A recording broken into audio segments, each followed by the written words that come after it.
I'm playing Timmy Tracker out here, placing trail cameras. And by the way, I'm probably from an OPSEC perspective, I shouldn't be showing you the cameras that I'm using, but I will be reviewing. This is the Spy Point Flex G36. It's a GPS camera with cellular, and I paid for it myself, but we're going to review this later. All right, so what I'm doing here, by the way, I'm Justin Hitt with Prosperity Homestead, and we've talking a lot about trespassing, not me trespassing, but people trespassing on my land, because I opened up the woods with some trails. Now the trails are critical for me and the animals to move around to do rotational grazing in a regenerative agriculture methodology, but somebody has been driving where they haven't. Now this particular trail hasn't been used too often. I can see how the trees, I'm gonna go over how I know there's been an ATV back here. Okay, and I've been halfway down here to see it. But basically, I don't have it off the top of my head, but this particular plant here is protected. And so we don't want people driving over this. And again, we don't even walk off these trails. That's how I can tell, for one thing. But the other thing is the tracking that's gonna start happening. So ATVs have a fixed wheel base and width. The wheelbase is narrow enough that if you take a sharp turn, it's going to cause disruption in the ground on the front wheels. The wheels, since they're always the same width apart and they tend to stay parallel for even when you're turning, you're going to have two tracks next to each other. And because humans are quite lazy, humans tend to ride in the same tracks. So the tracks cause compression in the soil and tend to damage things like this. So I'm down on my knee here, and so you can see how this branch hasn't been scraped up, but this branch has been scraped up, and then nearby this branch has been scraped up. So see, the pressure of the ATV has broken the branches, and they are consistent with each other. Now it'll push over this stuff. Now what I also see is some of this is pushed over, and there's a branch on top of it. So as the ATV comes through, it tends to break the branches about the same space. So you can see the crack here. See the crack over here, and then of course the break over there. So somebody's come through here a few times. Now there's an example down here too, of the direction of entry. So the ATV came from in there, and the reason they came from in there is because there's a big ditch over here, so they couldn't get through the ditch. They came up this way, and they knocked over a tree. You see these small trees, these small branches shear off. And again, so we're looking at the double tracks. I'm following those tracks in here. They're a little bit more prominent here. You can see here and here, there's two tracks. And then things start getting a little more obvious. So we have a rotting branch, and we have this in the middle. So the tree fell, it laid there perfectly fine for years, and then folks start riding through with the ATVs. Now again, like I said, this trail hasn't had much traffic on it. When I talked about the fixed width of the ATV and its tendency to compact soil where the tracks are, see these two trees? This is a pinch point. And so right in the middle, you can see some compaction. Now I could use a metal rod to stick in the ground to see the compaction, but we're not doing that because I'm moving along.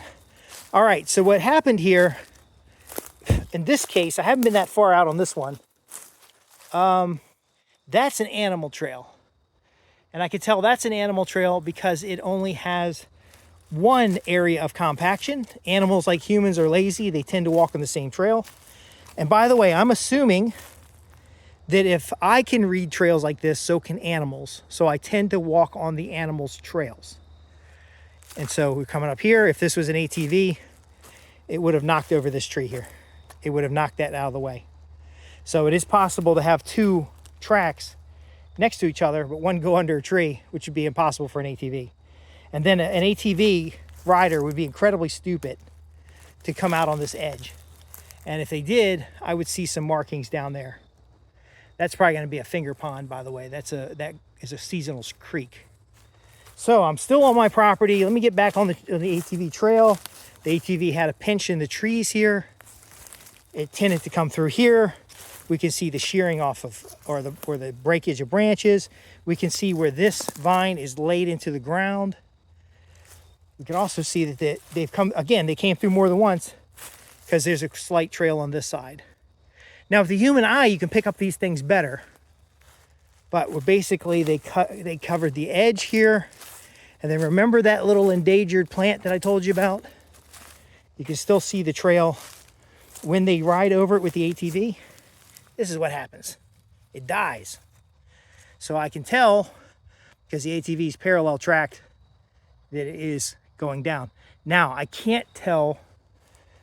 I'm far enough over here, and I don't see the property line yet, but I'm far enough over here where I kind of lost the trail. Oh, it's up through there. It's up through that way. It does look like they try to turn in this way a little bit. And the way I can tell again is the soil is indented here. The plants are killed from the pressure. And over here is another indent. This one has branches over it. So it tells me that it was long ago.